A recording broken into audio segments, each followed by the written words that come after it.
Hi guys. Have Nice you to have you see been doing you. anything except all Corona all the time? I'm all Corona all the time, and that's all I've been doing for over a week and a half. Was it a smokescreen or the 60-day leave of absence? What really do you think transpired to make that happen? I believe that Corona basically very carefully sidestepped the law in that he can step down for 60 days and keep his job and keep getting paid. If he stepped down for 3 consecutive months, county law says officially he would have vacated that office, and then the Supes can act against him and toss him out. This way, he preserves his job. So after the 60 days, can he go back to work for an unspecified amount of time and take another 60 days? He may. The law is pretty lax as far as elected officials in their time. For instance, they don't have to put in 40 hours. They don't also get vacation time because they're sort of on call all the time. Right. So the law is like that. They could go in 1 day a week and still be considered working in their job. Right. Why, when the Board of Supervisors considered taking action to see that he was actually replaced or they would have that authority, that it basically didn't go anywhere? I believe it's because most of the 3 supervisors that voted against John Morlock's plan felt it went too far. Morlock essentially wanted to go to the voters and say, hey, give the board the power and the authority to take out people who are under a criminal cloud, such as Chris Street, such as Michael Corona. And the other 3 said, you're changing the charter, and that's just too intense to do just for these couple of episodic things. The voters should keep the power, is what they thought. Just moving back just a little bit, you've been covering it and you know what's going on pretty well. The plea, why did he really not take that plea that was offered? Because he wants to keep his job. He's concerned about keeping his pension. And he didn't want to ever plead guilty to anything that even looked like public corruption charges. Michael Schroeder, who you guys just interviewed, said that even in pleading guilty to tax evasion charges, for instance, which he talked about with federal prosecutors, that would still be looked at as public corruption, and he didn't want to do that. Do we have a realistic timetable as to when the actual trial will start, even though he goes to court December 18th? About how long will the trial take? Do we have any idea? Yeah, we do. Prosecutors have already talked openly in court about that with the judge. They think it will be a month-long trial, and even though that court date was set for December, that's not going to happen. It's going to happen in August, according to Corona's lawyers, because they need a lot of time to get ready for this, what is to be considered a 1-month trial. The federal reps, did they indicate why they made kind of a spectacle in some respects of this? As an example, taking him in shackles? They wouldn't have called it a spectacle. They said that they went according to the U.S. Marshals Service, regulations for any defendant who comes in. And he was in a belly chain, as was his wife and his alleged mistress, and that's how all defendants are treated, according to the federal prosecutor's office. The leave of absence, Joanne in charge. What's your impression for people that don't know? Give us a little rundown on her. Galiski is a longtime member of the department. She's been there 23 years. She started out in the lowest ranks and she's moved her way up. Ironically, when Corona first ran, she supported Paul Walters. She's told me that she went out and she was working for him, who's now the Santa Ana police chief, of course. And she's worked her way up, and she's a Corona loyalist, and she's a great defender of her boss. She adores the guy, and he made her undersheriff last year. And now she's acting sheriff is what her title is. And she's indicated that he is not going to have all the input, that basically they're going to be making decisions. What do you take from that? I thought that was a really strong statement from her yesterday. She basically said something like, am I going to pick up the phone and call the guy? No, I'm going to be making the decisions. And they have a command staff in place. And when I talked to her even last weekend, when we knew last weekend she was going to be in charge, she said, look, we're always ready for this. This is what law enforcement agencies do. Whenever Corona's out of town, say there might be a natural disaster or a terrorism event, we're ready for command staff to be in place no matter what happens. So we're ready to go. They've got a pretty strong command staff. It probably makes Sheriff Corona think back, he should have gone with the way people had in the past rather than bringing in the 2 guys that basically caused his downfall. When you take a look at the morale, what do you sense from the morale of the department?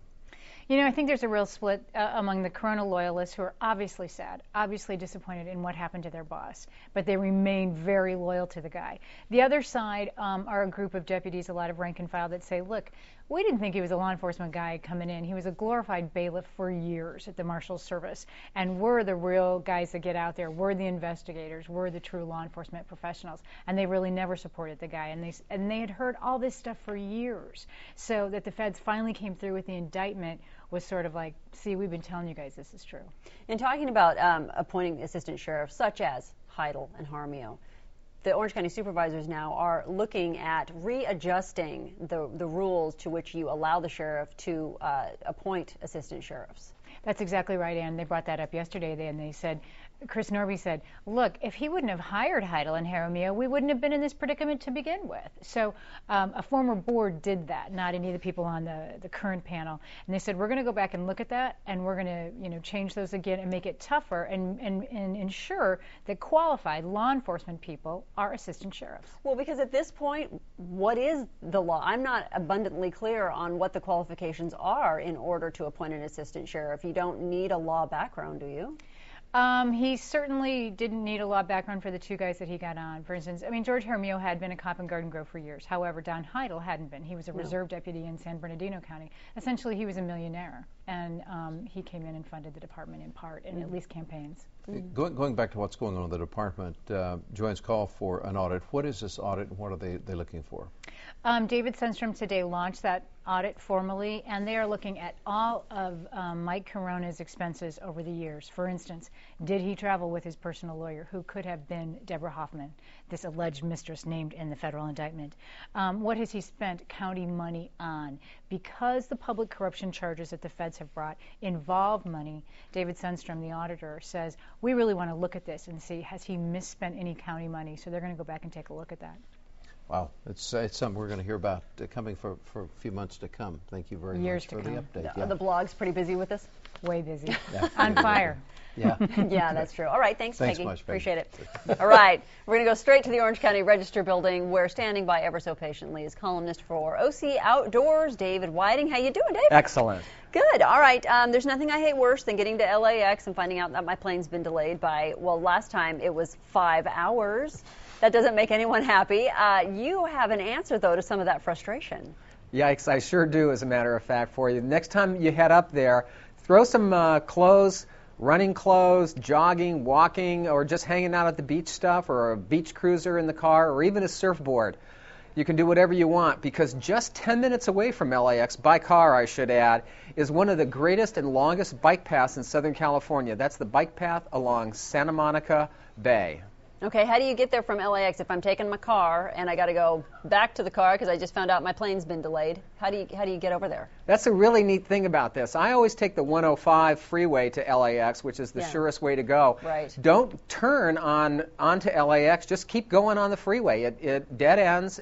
Basically, it merges right into Imperial Highway, and that keeps going, and it takes you all the way to the beach. If you go too far, you're going to drive right into the ocean.